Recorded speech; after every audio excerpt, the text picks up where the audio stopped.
Will Young is the first boxer on the Darling Downs to win 2 Australian titles in 2 different weight divisions. The fight was stopped in the 6th round with Matt Seaton suffering a TKO after sustaining a cut above his right eye.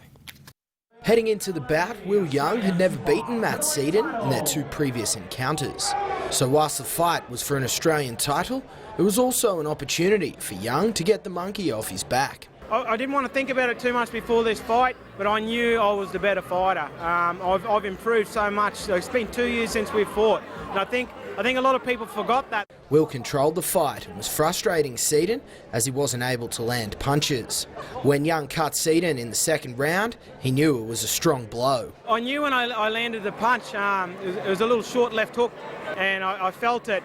Felt my knuckle come through the glove, and I went back to the corner at the end of the round, and Brendan, he couldn't stress to me enough not to change the game plan. When he caught him with that left hook, which caused the cut, we knew it was a matter of time. We just poked along. We done what we had to. We were going to come home strong in the fight. The TKO victory was exactly what Will Young needed to boost his confidence, coming off his loss to Luke Jackson earlier in the year. Young will likely look to fighting for regional titles in the not-so-distant future. Kieran Wagstaff, Win News. Still with boxing, it was a perfect night in the ring for the Smithys gym team, coming away with 7 from 7 professional fight wins. Chris George ground out an ultimately comfortable win, which could open doors to more massive opportunities. Fresh off his first loss, Chris George had to overcome a second hurdle with a last-minute change of opponent.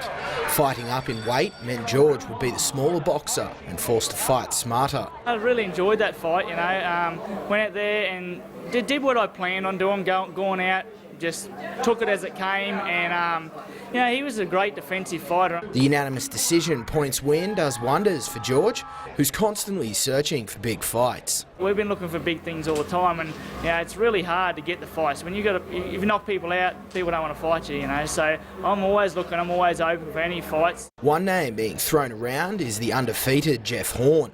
George is confident in his ability and believes a matchup with Horn is exactly what the country needs. For Brent Rice, he went into his clash with Fred Mundrabi as the underdog, but managed to come away with a win. That's a huge win. Fred Mundrabi, as we've seen tonight, very good fighter.